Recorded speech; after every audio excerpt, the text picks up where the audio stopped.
I never thought I'd be the kind of person who'd take their own family to court. If you'd told me that a few years ago, I would have laughed it off, said something like, "My mom may drive me crazy, but I could never do that." But life has a way of pushing you until you either break or fight back. And I was done breaking. I grew up in a family where love was conditional. My mom was the kind of woman who could make a person feel like they owed her for existing. My brother, Jason, was the golden child, the one who could do no wrong. I was the kid who should have known better, no matter what happened. If Jason broke something, I hadn't watched him closely enough. If mom was in a bad mood, it was because I was too sensitive or not helpful enough. Still, I did everything I could to please them. I went to college on a scholarship, got a degree in design, and started my own small studio. It was nothing fancy at first, just me, a rented space, and a laptop, but it was mine. For the first time, I felt like I had control over something. Mom wasn't thrilled. She said it was too risky and not a real job. Jason, meanwhile, coasted through his 20s. He dropped out of college, started and quit a few jobs, and somehow always ended up living rent-free at home. Mom called it helping him get back on his feet. When I asked why he never had to pay for anything, she said, "You're more responsible, you don't need as much help." That was her favorite line. Things started unraveling about 3 years ago when my dad passed away. He was the only one in the family who ever really listened to me. He wasn't perfect, but he tried. His death hit me hard, but it did something else too. It cracked open the illusion that our family was ever balanced. When his will was read, I found out that half the house was left to me, and the other half was to be shared between Mom and Jason. That surprised me because Dad had always said, "I just want you to have security, kid." Mom lost it. She said Dad must have been confused or that I pressured him. She tried to get the lawyer to redo the will. When that didn't work, she switched tactics. She started guilt-tripping me daily. "You already have your own place," she'd say. "Your brother doesn't even have a room to call his own." It wasn't true.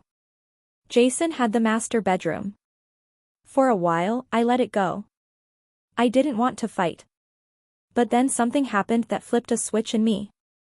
I went to check on the house a few months after Dad's funeral, just to grab some of his old tools he said I could have. When I walked in, my key didn't work. I thought maybe the lock jammed, but then I realized it wasn't my key that was the problem, they had changed the locks. I knocked, and Jason answered. He looked annoyed, like I was disturbing him. I asked why my key didn't work, and he said, "Mom said you don't live here anymore." I reminded him that half the house was mine, legally, and he smirked and said, "You're not really gonna make a big deal out of that, are you?" That was the moment something in me snapped. I went home and cried that night, not just because I felt betrayed, but because I finally realized how little they respected me. I'd spent my whole life trying to earn love from people who were never going to give it. A few weeks later, Mom called me. She didn't even apologize.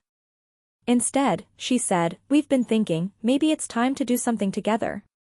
A family partnership. You could move your studio into the house, and we could all benefit." That was her plan. She wanted me to move my business into the house so she and Jason could have a share of it. I told her I'd think about it, but in reality, I'd already made my decision. I wasn't going to let them play me again. I hired a lawyer. At first, it felt wrong, like I was betraying my family. But as the weeks went on, and the stories my mother started spreading about me got worse, that guilt faded. She told relatives I'd stolen from Dad's estate, that I was selfish and ungrateful. Jason backed her up. I didn't respond. I let them talk, because soon, I wouldn't need to defend myself, the court would do it for me. The day of the hearing, I walked into that courtroom shaking. My hands were cold, and my stomach was in knots. But the moment I saw Mom and Jason sitting there, all polished and smug, something inside me hardened.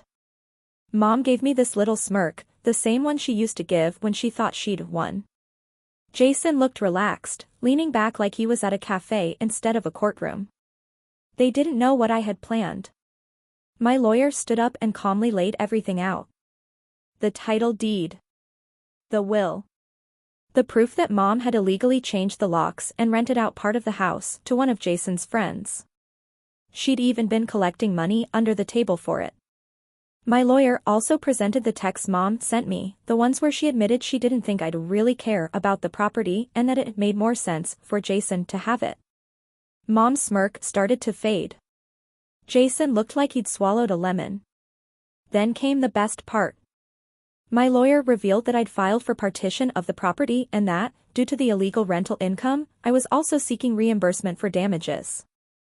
I'd kept quiet for months, gathering everything, screenshotting every message, recording every phone call where Mom or Jason said something incriminating. I wasn't proud of having to do it, but I knew better than to trust their word. When the judge ruled in my favor, I didn't smile. I didn't celebrate. I just sat there quietly while Mom started arguing and Jason muttered under his breath. The judge ordered them to vacate the house within 60 days or buy me out at market value, plus compensation for the unauthorized rent. When the gavel hit, it was over.